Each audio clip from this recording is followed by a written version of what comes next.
para entender como cristianos. Los conceptos son la justicia de Dios y la fe. Y podemos ver esos dos conceptos en versículo 1. Y quiero empezar, antes de orar, recordándonos de las dos maneras, las dos distorsiones, podemos decir, de ver esos temas. Yo creo que por lo general malentendemos estos conceptos de la justicia y de la fe. Es muy común. Entonces, quise en primer lugar decir que hablando de la justicia por lo general, no la apreciamos muchas veces hasta que hace falta, ¿verdad? Por ejemplo, jamás he tenido a mis niños correr a mí y decir, papi, merezco justicia ahora, necesito mi castigo. O sea, nunca han hecho. Estoy esperando, pero hasta el momento no han hecho. ¿Qué es lo que hacen? Si uno pega al otro, el que ha recibido el daño viene a mí llorando, diciendo, papi, él merece, ¿qué? El castigo, la consecuencia, justicia. Entonces, la primera cosa que vemos en la justicia es que, por lo general, no la apreciamos hasta que hace falta. Y en segundo lugar, por lo general, no pensamos nosotros que somos los culpables, ¿verdad? Por lo general pensamos que en los muy malos, cuando pensamos en los culpables, pero por lo general pensamos que somos buenos, más o menos, con algunas fallas, pero por lo general somos buenos. El segundo tema que veremos esta mañana es de la fe. Yo creo que hay mucha distorsión de lo que es la fe en nuestro mundo. Si yo fuera a salir y hablar con alguien en la calle, ¿qué es la fe? Muchos tendrán un concepto de la fe como es una manera de alcanzar mis sueños, tener fe. Y que casi siempre la fe está basado en sí mismo, mis habilidades. Y muchas veces hay una desconexión entre las dos cosas. Yo como profe en el colegio, muchas veces pregunto a un joven, ¿qué quiere ser como grande? Y muchos me vienen y dicen, abogado, doctor, o sea, profesiones que requieren mucho estudio. Y les pregunto, entonces, ¿te encanta estudiar, verdad? No tanto. Entonces, ¿te gusta la idea de estar en la escuela como 7 años? No, pero me gusta la idea de ser doctor. Entonces, ¿puedes aguantar con la sangre? Tampoco. Entonces, es como, muchas veces la fe en nuestro mundo es casi creer en un cuento de hadas. Es como, sí, creo va a pasar, sin realmente muchas veces, lastimosamente, una conexión con la realidad. Eso no es lo que vemos en la Biblia, obviamente. Y muchas veces, como dije también, en nuestro mundo, la fe se basa en sí mismo. Como si trabajo suficiente, si doy todo lo que tengo, voy a alcanzar mi meta. Pero vemos más bien en la Biblia que la fe no se basa en nosotros, sino que en Cristo. Entonces vemos muchas diferencias entre cómo el mundo ve esas realidades de la justicia y la fe y lo que vemos aquí en ese versículo. Entonces vamos a orar y vamos a lanzarnos a desempacar un poco versículo 1 y 2. Papito Dios, venimos esta tarde totalmente como personas que dependen totalmente de tu gracia. No tenemos nada para ofrecer nosotros, no merecemos tu gracia, no merecemos la justicia de Cristo imputado a nosotros, contado en nuestra cuenta. Es pura gracia. Ayúdanos a recordar esos bases, esos cimientos tan esenciales para nuestra fe esta tarde. Ayúdanos a refrescar nuestra memoria, como dice Pedro, que es todo el propósito de esta carta, de refrescar, recordar bien las verdades esenciales de nuestra vida en Cristo. Yo pido que tú envíes tu Espíritu Santo para abrir nuestros corazones, para quitar los obstáculos, para que podamos recibir esa palabra, someternos a lo que dice y salir otra vez renovado por la gracia que vemos aquí. En tu nombre. Amén. Entonces, si tienen Biblia, como ustedes escucharon, estamos en 2 de Pedro, continuación de 1 de Pedro. Por ese caso, si no saben dónde está, después de 1 de Pedro, 2 de Pedro. Y voy a leer versículo 1 otra vez. Dice, Simón Pedro, siervo y apóstol de Jesucristo, a los que han recibido una fe como literalmente del mismo valor o de la misma clase. En primer lugar, tenemos que darnos cuenta de que no hay diferencia entre fe. Primer verdad que vemos aquí, que no hay como super cristianos y normales. Todos de nosotros que hemos recibido a Cristo tenemos la misma clase de fe. No hay distinción, no hay prejuicio. La primera cosa que vemos aquí. Simón Pedro, siervo y apóstol de Jesucristo, a los que han recibido una fe como la nuestra mediante la justicia de nuestro Dios y Salvador Jesucristo. Y la primera cosa que vemos aquí habla de nuestra identidad. En primer lugar, vemos la identidad que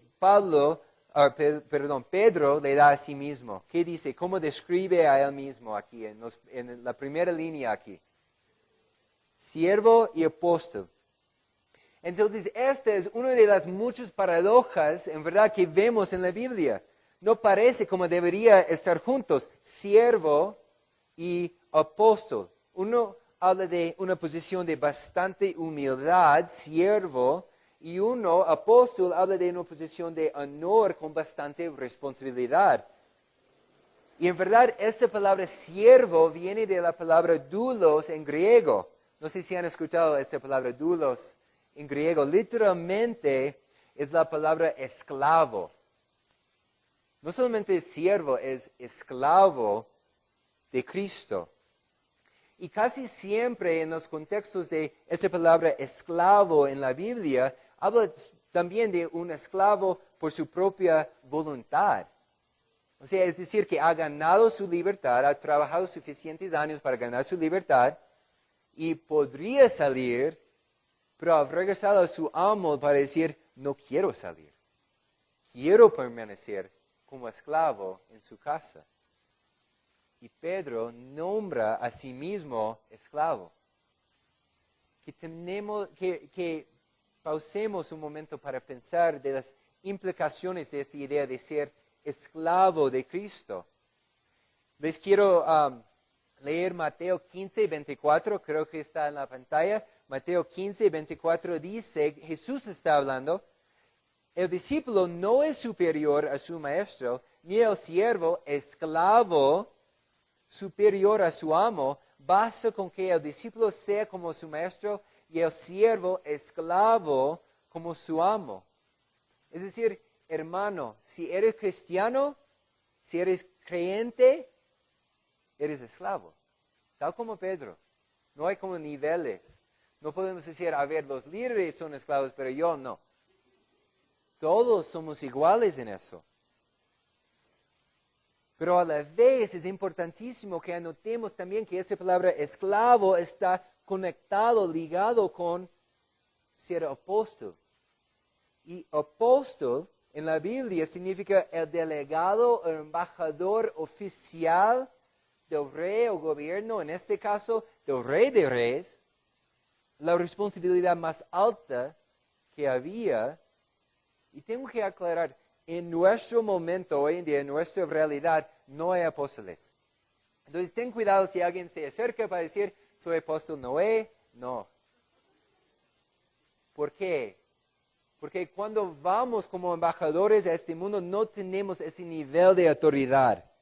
Yo no puedo escribir un correo electrónico y hacerlo, unido a la Biblia. Obvio. Entonces, no somos apóstoles hoy en día, pero sí somos embajadores oficiales, podemos decir, de Cristo. Entonces, compartimos esta identidad, esta parte de esta identidad con Pedro. Y piensa bien de esos dos roles, esclavo, embajador oficial. Yo temo que si somos honestos, muchas veces nos gusta la idea de ser embajador chévere. Pastor, bueno. Líder, también. Pero esclavo, no tanto. Hermanos, no podemos elegir. Somos llamados a identificarnos como esclavos y embajadores a la vez. Jesús nos ha dicho claramente en Mateo 20, 27 lo siguiente.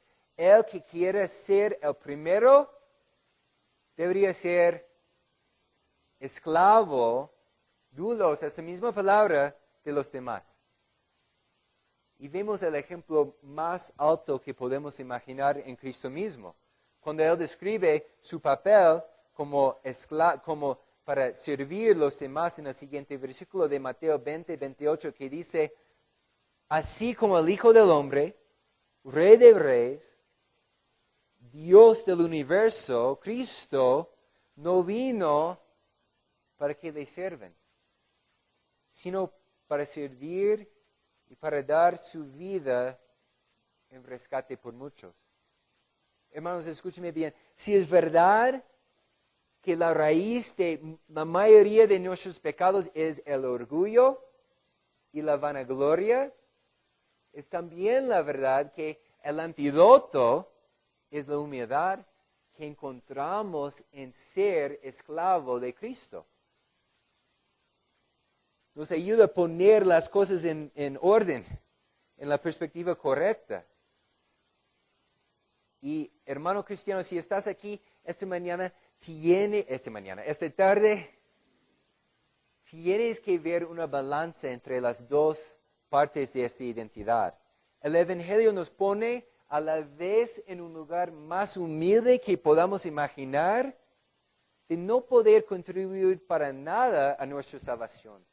No poder merecer, ni ganar, ni mantener nuestra salvación, de tener que negarnos a nosotros mismos y ponernos como esclavos a Cristo, una de las posiciones más bajas, pero a la vez nos llama hijo de Dios, hijo adoptado de Dios.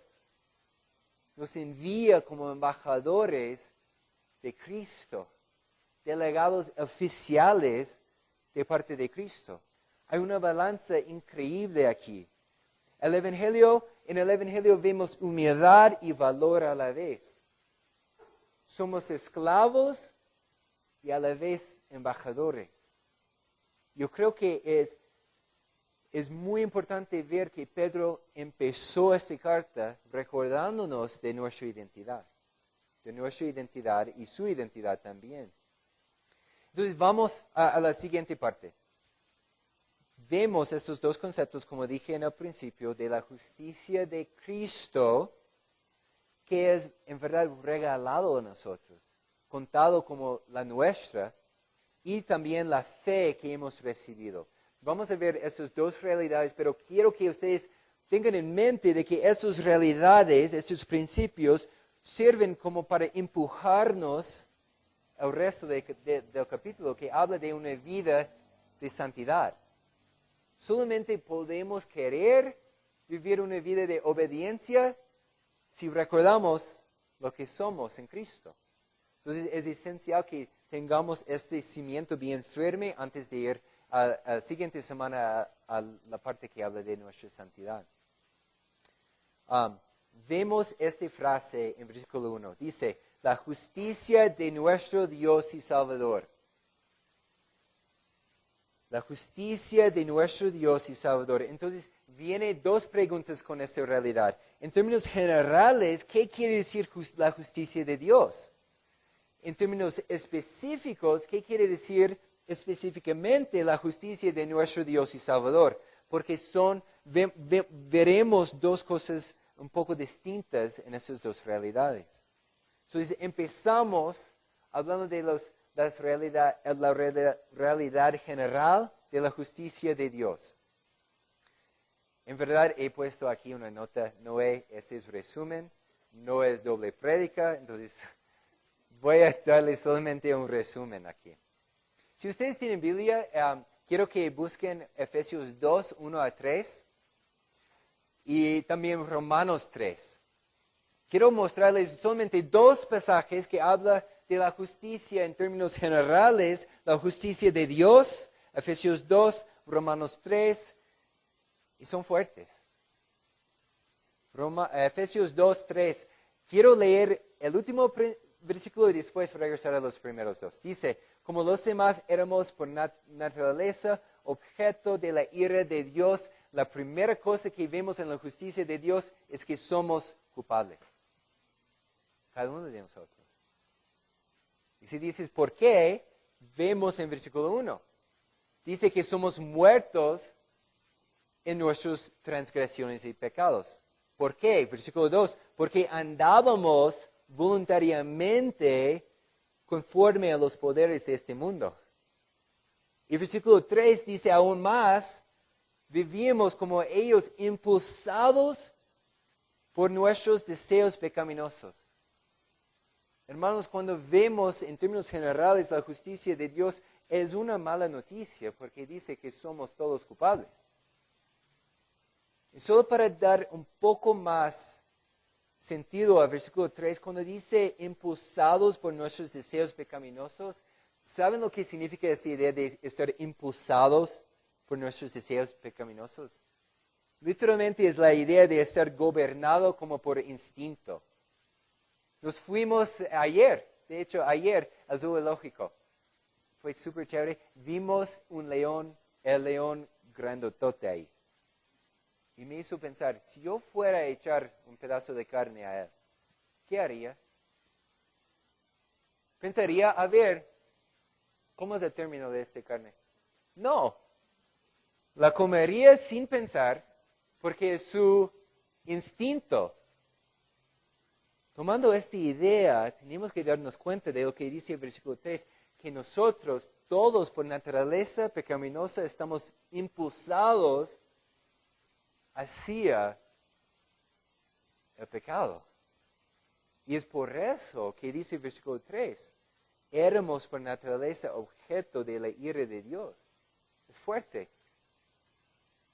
Romanos 3, solamente quiero enseñarles un versículo más. En Romanos 3, 10, dice, no hay un solo justo. Cuando pensamos, si soy buena nota, soy buena gente, ¿qué dice? No hay un solo justo, ni siquiera uno, no hay nadie que entienda, nadie que busque a Dios. Todos se han descarriados, a unos se han corrompido, no hay nadie que haga lo bueno, no hay un solo. Hermanos, no he tratado de buscar esta palabra en griego, pero creo que nadie significa nadie. Incluye todos de nosotros. Estamos en el mismo barco y el barco se ha naufragado. Dice aquí, no hay un solo justo. Entonces viene la pregunta, ¿cómo puede ser que Pedro escriba, versículo 1, como la justicia de Cristo es una cosa buena? Porque ¿qué dice aquí en versículo 1? Dice, a los que han recibido, los creyentes, a los que han recibido una fe como la nuestra, mediante la justicia de nuestro Dios y Salvador Jesucristo. ¿Cómo?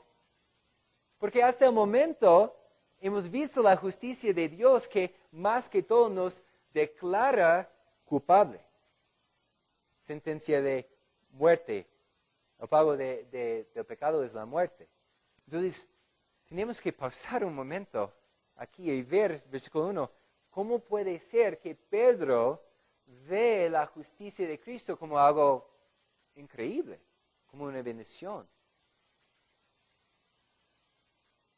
Es porque hay como dos lados de la justicia, podemos decir. Hay dos lados de la justicia.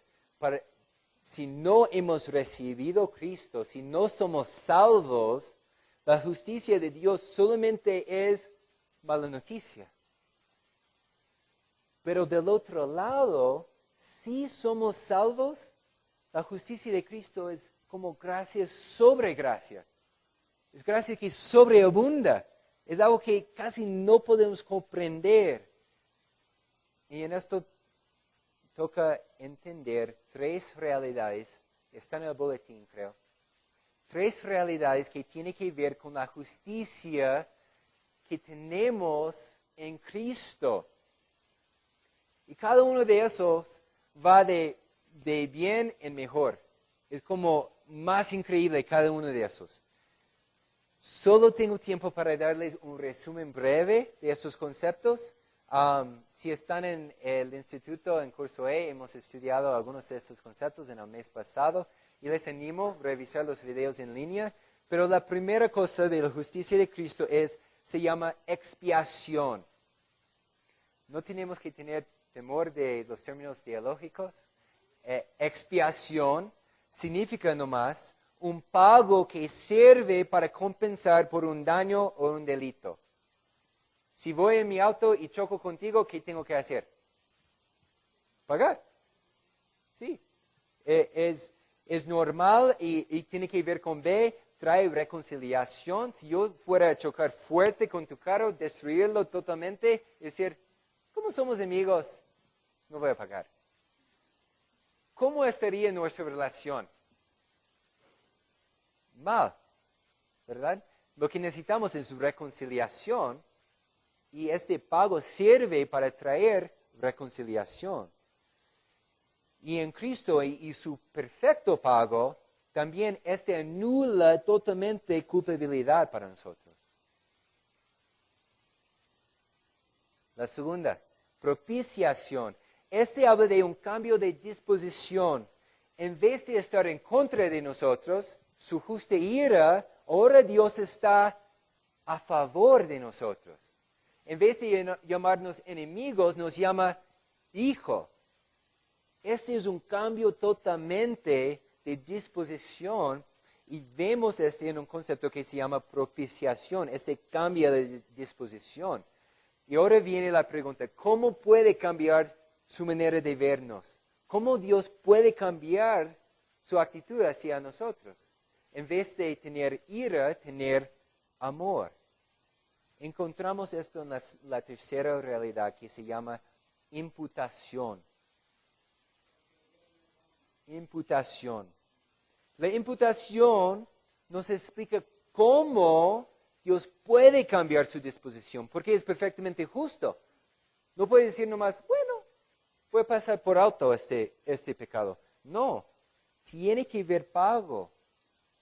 Y la razón porque Él puede cambiar su disposición es lo que vemos aquí en este pasaje.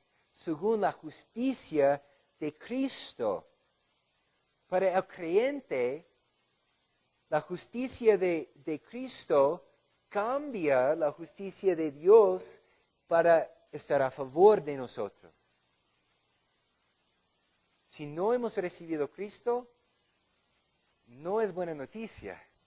Si hemos recibido a Cristo, cambia totalmente esa realidad. Porque el pago de Cristo ha pagado toda la deuda de nosotros, de nuestros pecados. Anulado totalmente, 100%. La culpa borrada. No existe culpa para nosotros si hemos recibido a Cristo. O sea, gracia sobre gracia, aún más grande. Y la tercera cosa es que recibimos reconciliación.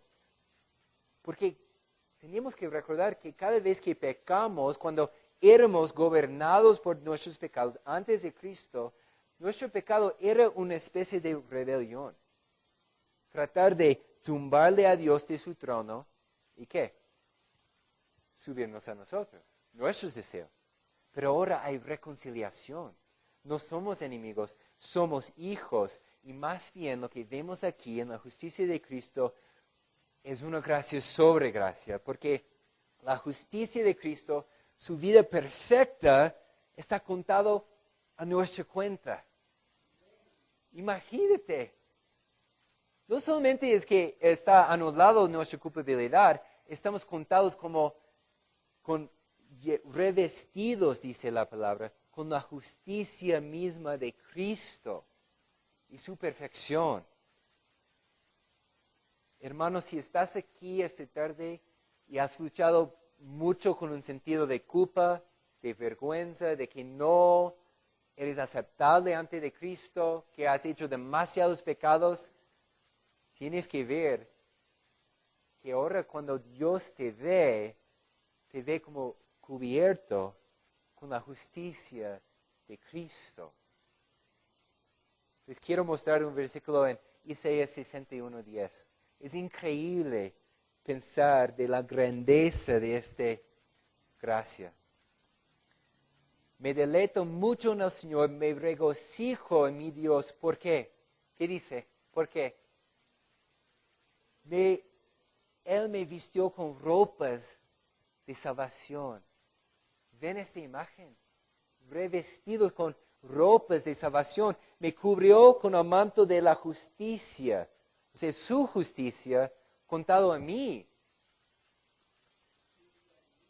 Y ve lo que dice aquí. Soy creyente. Puedes decir eso si eres creyente. Soy semejante a un novio que luce de diadema o una novia adorna con sus joyas. Este es como Cristo te ve. Es increíble la nueva identidad que recibimos en Cristo. ¿Ves cómo la justicia de nuestro Dios y Salvador Jesucristo es una cosa esencial para entender el Evangelio? Pensamos un momento del ejemplo de un juez y un criminal. Imaginamos que estamos presentados antes del juez de jueces, Dios mismo, y Él tiene la lista de todos nuestros pecados, y el mío sale de la sala, y Él va leyendo cada una de nuestras listas. Al final de eso, ¿qué declara? Culpable. Y nadie puede negarlo. No tenemos defensa, no tenemos excusa. Cada uno de nosotros decimos, claro, de acuerdo, culpable. Pero el Evangelio dice que en este escenario entra Cristo para decir, yo pagaré su cuenta. El castigo para Él. No solamente es que pagaré, pero cuando sales, el juez nos acerca y dice, quiero invitarte a mi casa. Quiero que seas mi hijo para vivir conmigo para la eternidad. Y no solamente eso, es que cuando te veo ahora, te veo revestido con toda la perfección de Jesucristo. Eso es lo que veo cuando te veo. Si eso no nos causa casi, erupcionar el cerebro como no podemos entender, es una cosa que no podemos, yo diría que no podemos entender de una manera humana, porque está fuera de nuestros conceptos humanos. Yo diría que requiere mucha fe creer noticias tan increíbles. Y eso precisamente es la parte que vemos aquí en este mismo versículo, que están ligados la justicia y la fe. ¿Qué dice aquí? Versículo 1 dice, Simón Pedro, siervo y apóstol de Jesucristo, a los que han recibido una fe. Hermanos, ¿entendemos que hemos recibido nuestra fe? Que yo no he ganado mi fe, no puedo apretar mis dientes y hacer brotar una fe en mi persona. Y cuando hablo de eso, hablo de la fe inicial, el poder darnos cuenta de que somos culpables y necesitamos un remedio. No tenemos, según la Biblia, la habilidad en nosotros mismos ni entender eso. Cuando regresamos a este pasaje, regresen un ratito a Efesios 2. ¿Cómo describe nuestra realidad en versículo 1? Que estamos muertos en nuestro pecado. ¿Qué puede entender un muerto? Nada. Incluso es ridículo sugerir que un muerto puede entender algo. Entonces, no solamente es que Dios nos salva, Él nos da incluso la fe inicial para poder darnos cuenta de que necesitamos salvación. Es una gracia sobre gracia. Y creo que no es coincidencia de que primero de Pedro 1 empieza con este mismo concepto, escribiendo a los elegidos, quien Dios ha elegido. Y segunda carta, primer versículo también regresa a ver esa realidad, de que hemos recibido la habilidad de creer en Dios. Entonces, solamente quiero mostrarles dos versículos que enfatizan esta realidad. En Efesios 2, ya están en Efesios 2, creo. Efesios 2, versículo 4 y 5 y versículo 8 dice lo siguiente. Después de las malas noticias, de estar bajo la justa ira de Dios, hay una de las palabras que cambia todo, que dice en versículo 4, pero Dios. Pero Dios. Él interrumpe la mala noticia para traernos salvación. Pero Dios, que es rico en misericordia por su gran amor por nosotros, nos dio vida con Cristo aun cuando estamos muertos en nuestros pecados. Eso es cuando Él nos salvó. Por gracia, ustedes han sido salvos. Versículo 8 dice aún más claro, porque por gracia ustedes han sido salvados mediante la fe. Esto, ¿qué dice? No procede de ustedes. Mediante la fe, esto no procede de ustedes, sino que es regalo de Dios. Es increíble ver la profundidad de la gracia de Dios, que incluso nos da la fe inicial para poder querer la salvación. ¿Entienden eso? Yo sé que es una paradoja también a la vez, y quiero leer un comentario que habla de esa realidad. Es un comentario sobre Efesios 2. Creo que estaría en la pantalla también.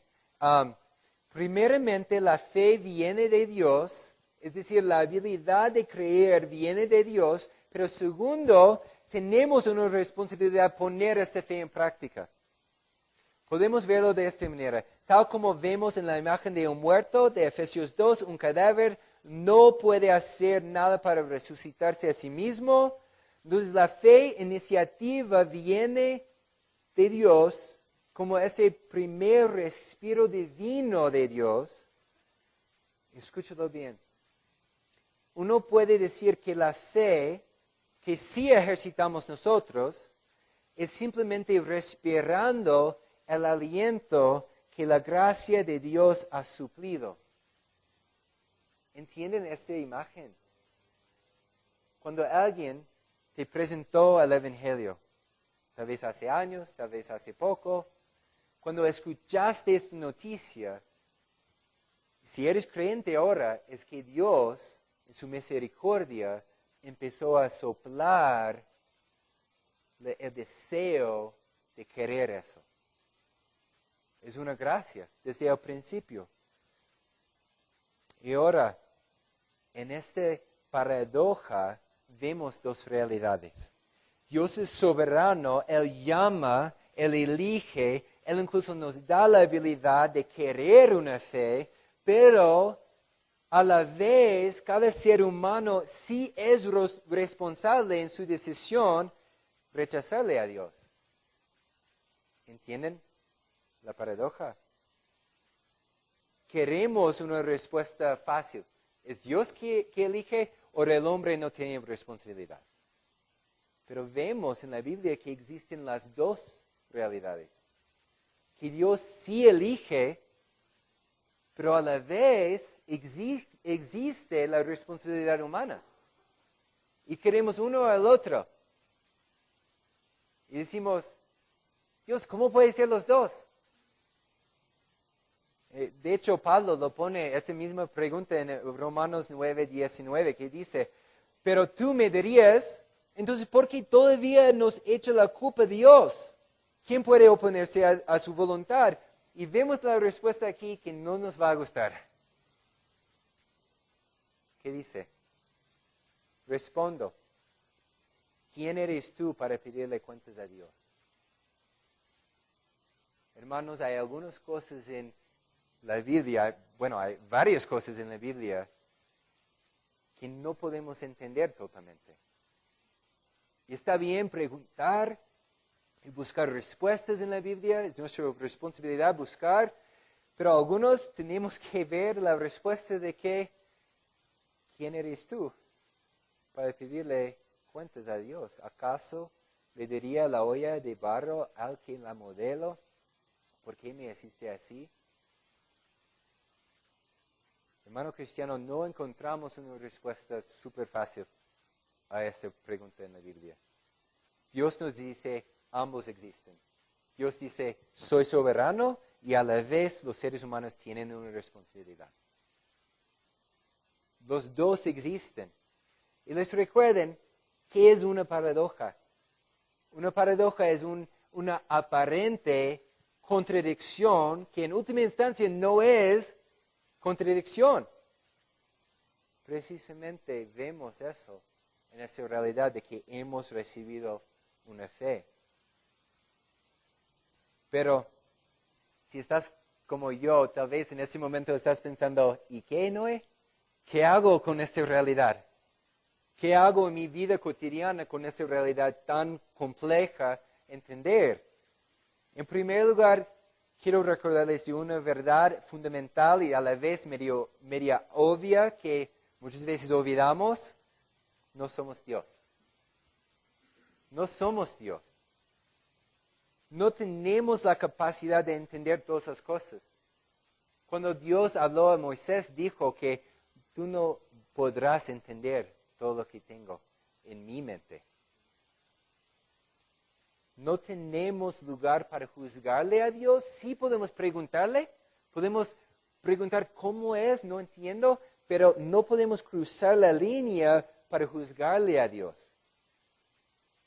Tenemos que tener cuidado con eso, porque Dios es Dios y podemos confiar que Él es bondadoso y bueno.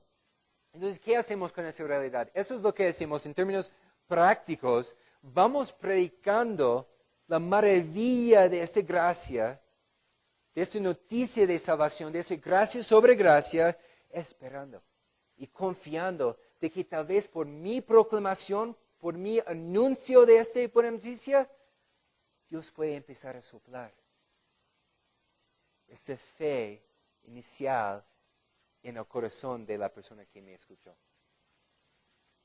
Porque sí dice claramente de que el creer viene por medio de oír. Y es importantísimo que leemos Romanos 9 y Romanos 10 juntos. Uno habla de la soberanía de Dios y la otra habla de que basado en eso, Pablo va a ir a donde pueda para proclamar esta buena noticia. Entonces, hermanos, a lo lejos de la pasividad, el hecho de que es Dios quien salva, es Dios quien incluso nos da este deseo de recibir una fe, eso nos da un impulso de que puede usar nosotros, porque no depende de mí. Es un confort para nosotros y también es un cimiento para poder tener una convicción de que yo tengo que ir a las naciones, yo tengo que ir a mi vecino, yo tengo que ir a mi familia y anunciar esa buena noticia, orando que Dios puede usar esa proclamación para salvar. Entonces, en términos prácticos, si estás aquí esta tarde como no creyente, tal vez tu amigo te ha arrastrado a venir, incluso en la lluvia, pero tal vez has sentido convicción al escuchar de tus pecados, las consecuencias de tus pecados, y has sentido un impulso de huir de esta vida de antes y correr a Cristo, que se llama arrepentimiento, caer en sus pies, si en este momento sientes este impulso, esta convicción, puede ser que en este momento Dios está soplando esa primera fe inicial en su vida.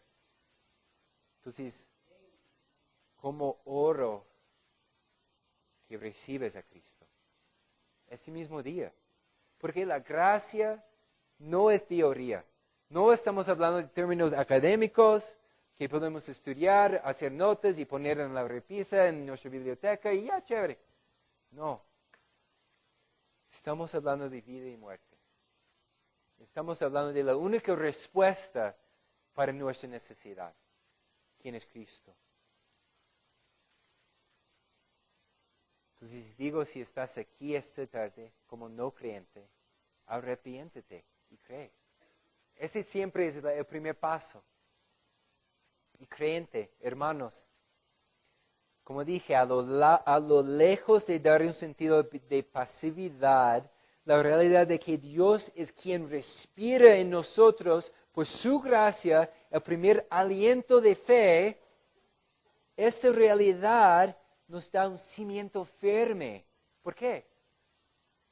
Porque jamás dependía de mí.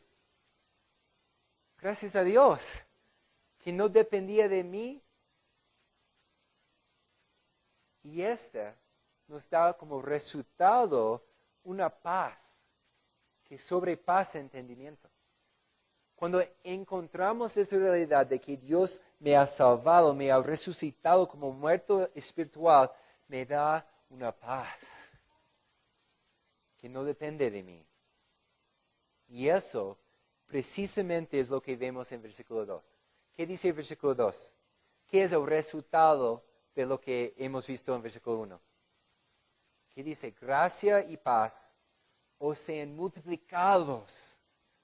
¿Cuántos de nosotros queremos ver multiplicado gracia y paz en nuestra vida? Todos, creo. Todo el mundo está buscando paz.